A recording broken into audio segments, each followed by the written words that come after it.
Allez, Sofiane avec vous pour votre droite suite du jour, indice sonore pour nos téléspectateurs. Vous allez revenir sur le carton de Top Gun, Sofiane, avec l'indémodable Tom Cruise qui, il n'a pas le vertige, lui, ça forcément. Oui. Souvenez-vous, c'était le 18 mai dernier, au Festival de Cannes. Tom Cruise revient sur la croisette, ça fait 30 ans qu'il n'avait pas monté les marches. Alors évidemment, son retour fait sensation. D'autant que monsieur arrive en hélicoptère pour impressionner son monde et que la patrouille de France décide de lui rendre hommage. Mes amis. Oui, évidemment. Mes collègues. Donc Damien et ses collègues lui rendent hommage, mais quoi de plus normal pour Maverick, le meilleur aviateur de la marine après vous? Bien sûr, c'est gentil. On a été quelques-uns à Télérama à penser que la patrouille de France, c'était peut-être un tout petit peu trop. Et que le bilan carbone du film était peut-être un peu problématique. Mais c'est vrai que le Festival de Cannes, c'est à la fois le rendez-vous du meilleur cinéma d'auteur mondial et d'événements de tapis rouge, starissimes, glamourissimes, et que Tom Cruise, évidemment, ça fait le job. Hein. C'est un petit peu le roi du pétrole, enfin du kérosène en l'occurrence là. Elle a de l'humour. Le film sort une semaine après sa présentation à Cannes. Et quoi qu'en dise notre spécialiste ciné, c'est du grand spectacle, donc ça fonctionne. Tom Cruise réalise lui-même ses cascades, pas de fond vert, de vrais gros avions.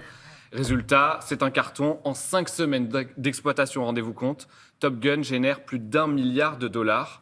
C'est une surprise, même pour Marie Sauvion, la rédactrice en chef adjointe des pages ciné de Télérama. Je ne l'avais pas du tout vu venir. Et c'est un carton qui fait du bien, d'abord qui fait du bien aux salles, parce que c'est seulement le deuxième film à passer le cap très symbolique des 5 millions d'entrées depuis le début de la pandémie en France. C'est très réjouissant pour les salles, c'est très réjouissant pour les spectateurs, parce que j'ai l'impression qu'ils se régalent bien quand même avec ce blockbuster à l'ancienne. Ah oui, je confirme, c'est vrai qu'on se régale quand on voit le film. Alors Tom Cruise, on est d'accord, il a donné de sa personne pour la promotion du film avec une tournée mondiale. Oui, Top Gun joue à fond la carte de la nostalgie avec son jeune acteur, révélé aux spectateurs en 1986. Et on le voit dans cette suite, il n'a pas bougé. Maverick reste le héros par excellence, 35 ans après.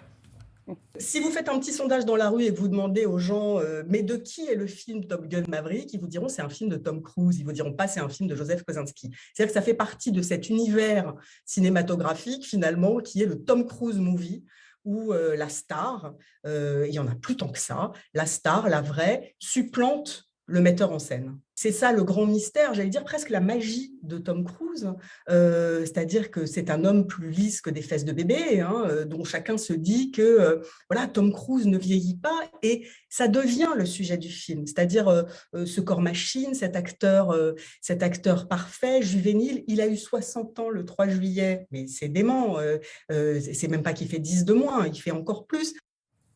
D'ailleurs, ce nouveau Top Gun met évidemment son acteur bien en valeur, Sofiane. C'est le moins qu'on puisse dire, surtout dans une scène où Tom Cruise joue au football américain avec le soleil qui décline derrière lui.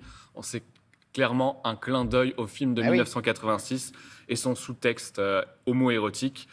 Souvenez-vous, Maverick jouait à l'époque au volleyball. Oui, c'est vrai, il jouait au volley. Est-ce qu'on peut s'attendre à voir Tom Cruise dans de nouvelles aventures toujours plus folles? Parce que la barre est haute, là, quand même. Oui, alors pour la franchise Mission Impossible, on le sait, un nouvel opus va sortir dès 2023. Il sera divisé en 2 parties avec une sortie, la deuxième partie 1 an après. Pour Top Gun, une suite est possible. Certains acteurs sont déjà partants, ils l'ont bien fait savoir évidemment. Mais la décision appartient à une seule et unique personne, vous vous en doutez, le plus grand pilote de l'univers, après Damien, Tom Cruise. Vous savez me parler. Qu'est-ce qu'il peut faire de plus que ce qu'il fait dans celui-là? Écoutez, je ne sais pas. Construire les avions. Alors en même temps, on parle de films à 150 millions de dollars, on parle de films qui rapportent des milliards, etc. etc. Si pour le 3, il se décide à investir un tout petit peu plus dans le scénario, on est d'accord. Voilà. Petit tacle. Oui, même gros tacle. Elle n'a pas totalement tort. Ouais. Donc Top Gun Maverick est toujours à l'affiche. Donc si vous voulez voir du grand spectacle, surtout en temps de canicule, foncez. Ce sera génial pour le grand spectacle, un peu moins pour le scénario, mais ça vaut le coup quand même. Oui, j'abonde dans votre sens, c'est vrai. C'est qu'il y a vraiment du spectacle sur grand écran. Merci Sofiane.